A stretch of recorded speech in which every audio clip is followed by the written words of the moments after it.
बिहार में चुनावी प्रक्रिया गतिमान है और महागठबंधन में आपस में छिड़ा घमासान है।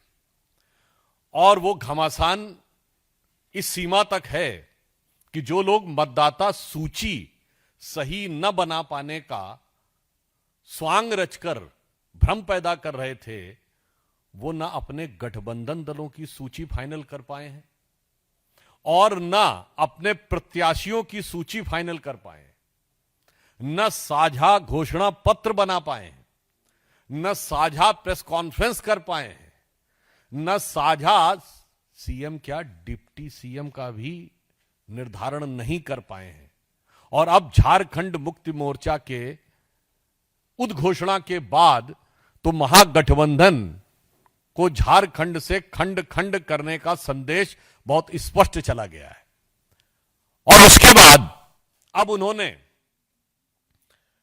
कांग्रेस ने अपने विशेषज्ञ महानुभाव और राजस्थान के पूर्व मुख्यमंत्री श्री अशोक गहलोत जी को बुलाया है, ऐसी मीडिया में खबर है। अशोक गहलोत जी की बहुत जबरदस्त एक्सपर्टीज है गठबंधन में, क्योंकि राजस्थान में जब वो सरकार चला रहे थे तो बहुजन समाज पार्टी के 6 विधायकों ने बिना शर्त समर्थन कांग्रेस को दिया था और वो 6 के 6 हाथी निकल गए थे। तो मुझे लगता है महागठबंधन के सहयोगियों को पूरा संकेत है कि आने वाले समय में कांग्रेस की कारगुजारियां क्या हो सकती हैं। और मुझे लगता है इस समस्याओं से विचलित होकर, विभ्रमित होकर श्री तेजस्वी यादव अब वो सारी बातें करना शुरू कर दिए हैं जो न सिर्फ उनके दावों की विश्वसनीयता पर प्रश्न चिन्ह लगाती है, बल्कि ऐसा लगता है कि चुनावी प्रक्रिया का माखौल उड़ाती है। इससे पहले उन्होंने यह दावा किया था कि हर परिवार के एक व्यक्ति को सरकारी नौकरी देंगे। मुझे लगता है कोई भी गंभीर व्यक्ति समझ सकता है बिहार की आबादी वर्तमान समय के प्रोजेक्शन के अनुसार 13.5 करोड़ है और 4.2% पर फैमिली ऑन एन एवरेज होते हैं। अगर आप उससे डिवाइड करें तो 3 करोड़ कुछ लाख के आसपास आता है। 23 लाख लोगों के पास सरकारी नौकरियां, उनको आप हटा दें तो भी 2 करोड़ 90 लाख के आसपास परिवार पड़ते हैं।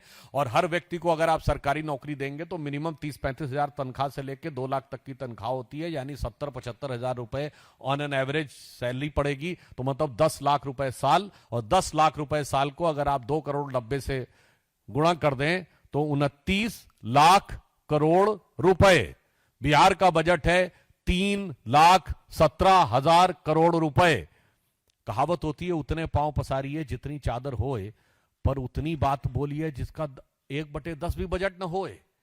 ये अगर करके दिखाया है तो तेजस्वी जी ने। और यहां पर यह भी समझ में आता है कि यदि पर्याप्त और उचित शिक्षा न हो तो नेता किस प्रकार की बात करने का प्रयास करता। और आज उन्होंने एक और काम किया, देखिए बहुत साफ दिखाई पड़ता है। जहां तक एनडीए और भारतीय जनता पार्टी का प्रश्न है, महिलाओं के सशक्तिकरण, आर्थिक सशक्तिकरण, जो हमने 75 लाख महिलाओं को 10,000 रुपए देने का कार्य किया, वो सिर्फ घोषणा नहीं की, कार्य किया है। और बिहार में इससे पहले के दौर में भी श्री नीतीश कुमार जी के आने के बाद महिलाओं के और लड़कियों की शिक्षा के विकास से लेकर हमारी जब सरकार आई तब महिलाओं में शिक्षा दर बिहार में 33% थी, अब 74% है। अगर आप देखें तो कॉलेज यूनिवर्सिटी से लेके सरकारी पदों में भी 33% आरक्षण के साथ साथ पंचायतों में आरक्षण सुनिश्चित किया गया। महिला पुलिस बल बना है और सुकन्या योजना बहुत पहले से बिहार में चल रही थी। प्रधानमंत्री श्री नरेंद्र मोदी जी की सरकार आने के बाद अगर आप देखें तो बेटी बचाओ बेटी पढ़ाओ से लेके, चाहे हर घर शौचालय की योजना से लेके, मुद्रा योजना और स्टार्टअप से लेके वर्तमान समय में लखपति दीदी और ड्रोन दीदी तक, ये हमारा 10 साल का एक व्यवस्थित सोच है। और ये कोई चुनावी प्रक्रिया में होने वाला नी जर्क रिएक्शन नहीं है तेजस्वी जी, जो आप खिसियाहट, बौखलाहट में, जिसे सामान्य शब्दों में कहते हैं खप्तुल हवास होकर बयान देने का प्रयास कर रहे हैं। और मैं इससे पहले भी याद दिलाना चाहता हूं, जब केंद्र में हमारी सरकार नहीं थी तो हमारी गुजरात की सरकार, मध्य प्रदेश की सरकार और राजस्थान की सरकारों ने, छत्तीसगढ़ की सरकारों ने जो महिलाओं के कल्याण की योजनाएं की। आपको याद हो मध्य प्रदेश में शिवराज सिंह चौहान जी का नाम मामू तभी पड़ा था जब लाडली लक्ष्मी योजना आई थी, तब तो केंद्र में कांग्रेस की सरकार हुआ करती थी। अर्थात महिला उत्थान के लिए एनडीए की सोच प्रधानमंत्री श्री नरेंद्र मोदी जी के नेतृत्व में और बिहार में नीतीश कुमार जी के नेतृत्व में एक व्यवस्थित, व्यवहारिक और निरंतर सोच है। It is a methodical, consistent and pragmatic approach. जबकि उनकी तरफ से मैं सिर्फ यह कहना चाहूंगा, कई बार जो राजद के लोग बोलते हैं उनके मन का मनोभाव समझने का प्रयास करना चाहिए। आपने देखा जब तेजस्वी जी ने कहा था 10 लाख नौकरी देंगे, 20 लाख नौकरी देंगे, तो अंतर्निहित मनोभाव शायद जनता नहीं समझ पाई थी, अब समझ गई। उनका मनोभाव यह था 10 लाख में नौकरी देंगे, वो में शब्द छुपा ले गए थे। 20 लाख में नौकरी देंगे और नहीं होगा 10-20 लाख तो जमीन ले लेंगे। अब आपने देखा अगर उन्होंने कहा कि हर घर को नौकरी देंगे, आप समझ नहीं पा रहे हैं। इसका अर्थ हो गया जिस घर में सरकारी नौकरी लेनी होगी, जमीन तो पहले ली जा चुकी है, अब घर बार भी बेच देना पड़ेगा। मतलब भाव ये हो गया सरकारी नौकरी के बदले में घर ले लेंगे। अभी तक तो जमीन ली थी। और जहां तक वो महिलाओं की बात कर रहे हैं, मुझे लगता है राजद का कोई व्यक्ति यदि ये बोले, लालू प्रसाद यादव जी के शासनकाल में आजीविका तो छोड़िए, जान और सम्मान पे महिलाओं के जितने बड़े खतरे रहते थे, वो मुझे लगता है आज भी बिहार भूला नहीं है। जो लोग भी 30 वर्ष या उससे अधिक आयु के होंगे, यानी 20 साल पहले की जिनको मेमोरी होगी, उनके दिमाग में बहुत स्पष्ट रूप से होगा। बहुत साफ बात है, जो लोग आज तक अपने शासनकाल में, देखिए राहुल जी की पार्टी का शासन 50 साल रहा भारत पे निरंतर, और उसमें तकरीबन 40-45 साल उनके परिवार का शासन रहा। और तेजस्वी जी के तो माई और बाप का शासन रहा। उसके बाद जो न कर पाए, आज यदि आप यह सब्ज बाग दिखाने का प्रयास करते हैं, तो मुझे हिंदी की वो कहावत याद आती है कि बाप न मारी मेढकी बिटवा तीरंदाज। यानी जिस जमाने में खुद स्वयं नहीं कर पाए थे, आपकी पार्टी नहीं, आपके परिवार का शासन था। और मैं अंत में कहना चाहूंगा, तेजस्वी जी बिहार की जनता के साथ मजाक करना बंद करिए। आपका गठबंधन और गठबंधन की सियासत अपने आप में मजाक बन चुकी है। बिहार बहुत प्रबुद्ध, राजनीतिक दृष्टि से बहुत जागरूक लोगों का प्रदेश है। यह भगवान बुद्ध का प्रदेश है। इसे बुद्धू बनाने का प्रयास मत करिए। कोई भी व्यक्ति सहज भाव से समझ सकता है कि आप सिर्फ मजाक ही नहीं, क्रूर मजाक कर रहे हैं। क्योंकि जो चीज ना आपके मन में है, ना आपके कर्म में है, उसे वचन में देके धोखा देने का प्रयास नहीं हो सकता। और बिहार की प्रबुद्ध जनता ऐसे सारे लोगों का भ्रम उसी प्रकार चकनाचूर और बिखरता नजर आएगा जैसे महागठबंधन की हसरतों का नजारा बिखरता हुआ नजर आ रहा है। तो अंत में मैं सिर्फ पुनः एक बात कहूंगा कि तेजस्वी जी और इंडी गठबंधन, महागठबंधन के लोगों से बिहार की प्रबुद्ध जनता और भगवान बुद्ध के प्रदेश बिहार को बुद्धू बनाने या बुद्धू समझने का प्रयास न करिए। और जो कुछ आपके गठबंधन में हो रहा है, उसके लिए यह पंक्ति कहना चाहूंगा कि इस गठबंधन का तो कोई सिला ही नहीं, कौन किससे मिला है यह पता ही नहीं। इस गठबंधन का तो कोई सिला ही नहीं, कौन किससे मिला है यह पता ही नहीं। और लाख चेहरे बदल के आ जाते हैं ये, पर आईना कमबख्त झूठ बोलता ही नहीं। धन्यवाद।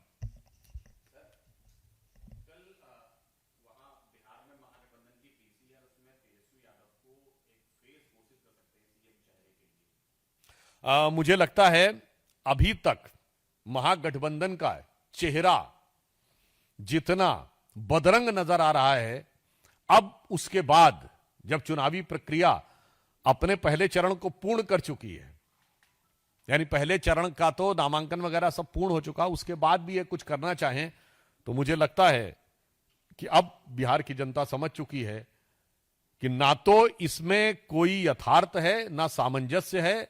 अगर विवशता में ये कोई कवर अप करना चाहें, जैसे होता ना कि ढकने का प्रयास करें, तो सिर्फ एक ही पंक्ति कहूंगा कि अब जो स्थिति हो चुकी है कि बिगड़ी बात बने नहीं, लाख करो किन कोय, रहीमन बिगड़े दूध को मथे न माखन होए।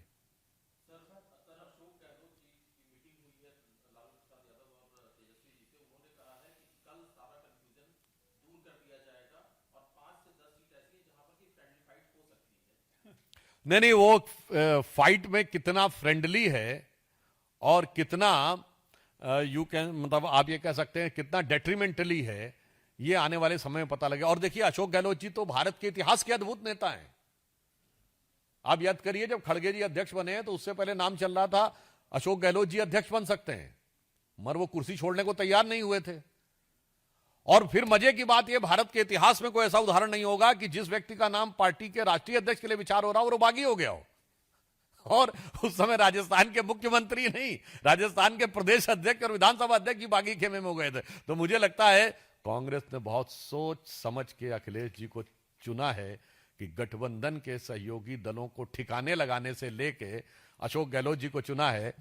गठबंधन के सहयोगी दलों को ठिकाने लगाने की जो महारत उनमें है, मुझे लगता है शायद अध्यक्ष पद तो उनको नहीं दिया, और कुर्सी न छोड़ के उसको बचा के रखने की जो महारत उनके अंदर है, शायद इसीलिए कांग्रेस ने उनको वहां भेजा है।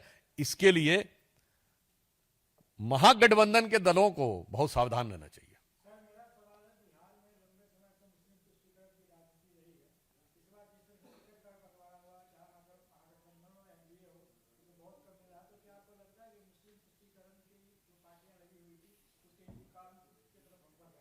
अब देखिए, मैं सिर्फ यह कहना चाहूंगा कि कट्टरपंथी सोच का तुष्टीकरण जो इंडी गठबंधन के दलों ने किया, अब समाज का हर वर्ग उसे समझता जा रहा है। जो लोग हम पे आरोप लगाते थे, मैं विनम्रता से पूछ रहा हूं, आपने कहा कि अभी जो पहले चरण में सीटों में जो जितनी सीटें अनाउंस हुई उसमें नहीं है, मैं याद दिलाना चाहता हूं, पूछिए कि लोकसभा चुनाव हुआ था 2024 का, 542 में जरा 120 उम्मीदवार बता दें 20% के हिसाब से। मैं महागठबंधन की बात कर रहा हूं, इंडी गठबंधन की। उत्तर प्रदेश के बाद सीटों के लिहाज से सबसे बड़ा राज्य महाराष्ट्र था। 24 के लोकसभा चुनाव में महागठबंधन या इंडी गठबंधन एक मुस्लिम नहीं दिया था, नॉट इवन ए सिंगल। इसीलिए कहा गया है कि पर उपदेश कुशल बहु तेरे, जे आचरण से नर न घनेरे।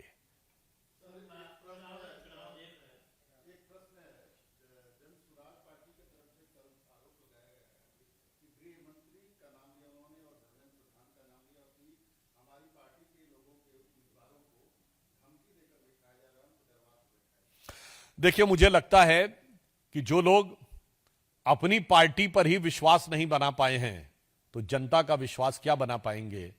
मुझे लगता है यह देश की जनता और प्रदेश की जनता भली बात समझ सकती। दूसरी बात, जन स्वराज पार्टी जो नए ख्वाब और ख्याल दिखाने का प्रयास कर रही है, मुझे लगता है दिल्ली की जनता ने यह उसको भुगत कर यह संकेत दिया है कि आज के समय में प्रयोग धर्मी राजनीति के लिए भारत की इस उभरती हुई परिस्थितियों में और जटिल परिस्थितियों में कोई गुंजाइश नहीं है।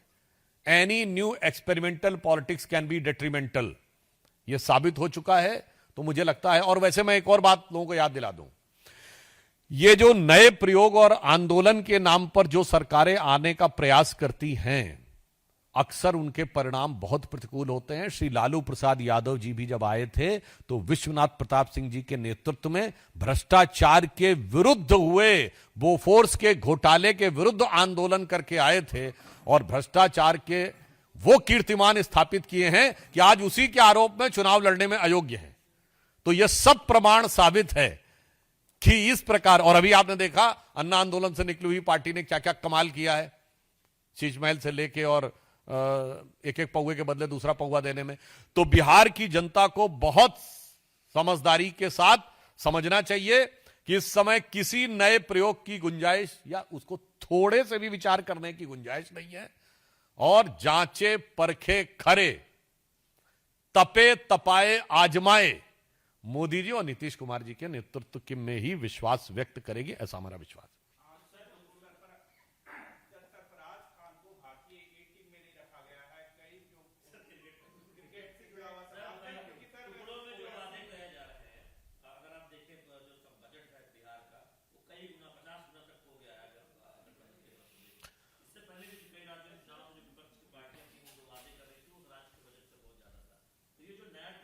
देखिए, जब हमारी सरकार आई 2005 में तो बिहार का बजट 23,000 करोड़ रुपए था, अब 3,17,000 करोड़ है। हम जो करते हैं वो व्यवहारिक दृष्टि से विचार करके करते हैं, और इसीलिए आज तक भाजपा की सरकारों ने जो जो कहा वो करके दिया है। और ये भी बात समझ लीजिए, जिनको पता है कि हमें आना ही नहीं है तो कुछ भी बोल दो।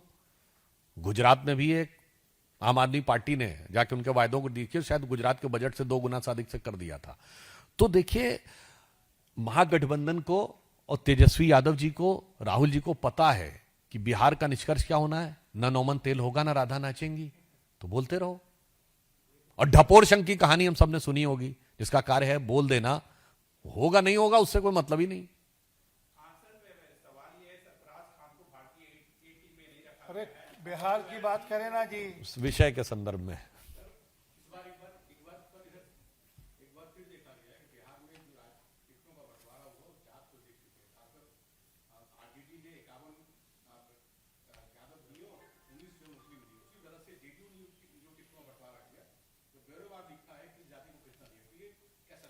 देखिए, हम समाज के सभी वर्गों को समुचित प्रतिनिधित्व देकर, समाज के सभी वर्गों को न्याय और सम्मान देकर राजनीति में आगे बढ़ाना चाहते हैं, और दूसरे दल समाज के सभी वर्गों में घमासान करके आगे बढ़ना चाहते हैं। आप लालू प्रसाद यादव जी का एक पुराना डायलॉग याद करिए। ये तो वो पार्टी है जिसके वर्तमान राष्ट्रीय अध्यक्ष, जो चुनाव लड़ने से महरूम है अदालती आदेश से, उनका एक प्रसिद्ध डायलॉग हुआ करता था, don't cast your vote, vote your caste. अरे भाई, जिस पार्टी का आदर्श वाक्य ये रहा हो, don't cast your vote, vote your caste, उन्होंने इसके दलदल में पहुंचाया है। और इसीलिए, और उसमें भी कोई जातवाद से उनका मतलब नहीं है। आज बताइए, राजद के राष्ट्रीय अध्यक्ष लालू प्रसाद यादव जी, नेता प्रतिपक्ष विधानसभा तेजस्वी यादव जी, नेता प्रतिपक्ष विधान परिषद राबड़ी जी, इसमें जाति कहां है? सिर्फ परिवार है।